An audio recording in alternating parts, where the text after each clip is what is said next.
Mavs without Luka Doncic, out with a calf injury, and they missed him. Dorian Finney-Smith trying to help pick up the slack for the Mavs. Dallas raced out to an early 7-point lead. Jordan Clarkson with a big first half for Utah. He had 10.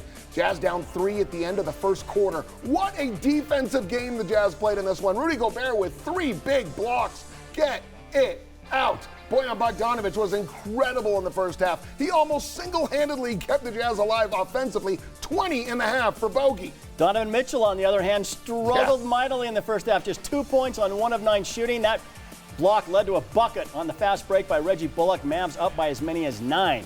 But Bogdanovic brings the Jazz back. He drills this 3-ball from the corner. Bogey was 11 of 20 from the field.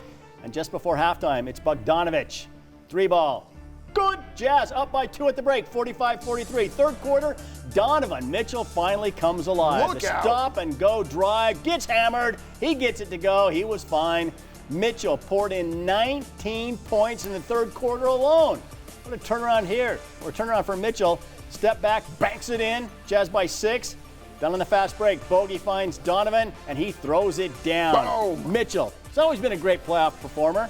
Coming through in the second half yesterday, so good. And how about another 3-ball from Donovan? 30 points in the second half. He ended the game with 32. Jazz go up by 8, entering the fourth quarter. In the fourth, you knew Dallas was going to make a run, and they did. Brunson was really good. He led them with 24 points. It's a 5-point game, but the Jazz answered every Dallas run. Bogdanovic with the clutch baseline jumper. He had 26. Utah up by 12 with 5.5 to play, but the Mavs kept coming. Reggie Bullock drains the 3 from the corner. The Jazz leads down to 2. They can't blow another double-digit fourth quarter lead, can they? Mike Conley says, so smooth, so clutch. He had 13 points. Jazz fans, though, biting their nails down the stretch. 2 minutes to play. Maxi Kleber for 3 from the corner, and it's a 1-point game. Here we go. Jazz up by 1, under a minute left. Who's going to take the big shot? Mitchell? Conley? Bogdanovic?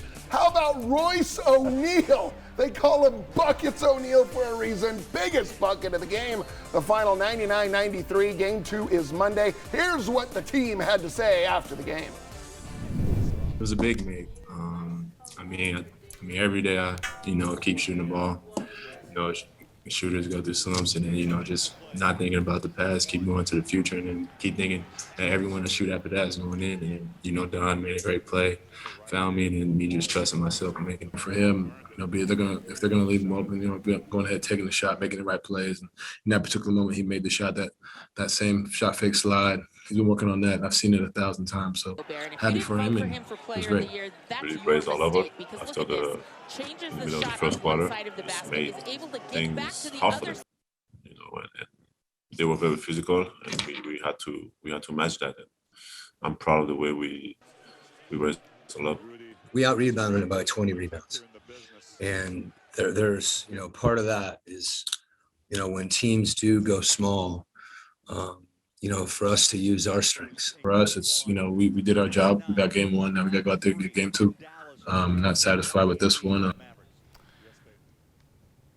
Well, let's talk about game 1. I mean, it's not the Jazz's fault that Luka Doncic didn't play. They got to play who's out there, and they took care of business. It wasn't pretty. It was a defensive struggle. I just love the resiliency that a guy like Donovan Mitchell shows. 1 of 9, 2 points, and then he comes back with 30 in the second half. That was clutch. The Jazz said before this series started that they were going to do some different things. I didn't see really anything they were doing differently, except maybe keeping the ball out of Mitchell's hands more than they normally do in the fourth quarter. Especially in the fourth, in the fourth quarter. But you knew Dallas was going to go small, and the Jazz had to adjust to that, and they talked about rotations, and they were able to adjust. And in the playoffs, things slow down, and that's why you see a lower scoring game. But I think the Jazz matched their physicality, which was impressive. And the defense was really good. They held Dallas to 38% shooting, out-rebounded them by 19, dominated points in the paint, 50-36. Not that the Jazz really shot the lights out, but they did make those big shots down the stretch. And it came into the back of their mind. This is another fourth quarter double-digit lead. Is this happening again? You could feel it, right? And I like that it wasn't just Mitchell in the fourth quarter. It was Conley, it was Bogdanovic, and who knew? Buckets O'Neal. Biggest shot maybe of his career. He hadn't made a shot all game long. He was 0 for 4 before the biggest shot of the game. He takes that one, just clutch. Yeah, no, I think that, we'll see, obviously, this series depends a lot on the health status of Luka Doncic, if he's going to be able to play. I wonder if Dallas rushes him back a little bit for game 2 because they really need to have that one. I think they sit him, in my opinion. I think you give him as much rest as you can and bring him back for game 3.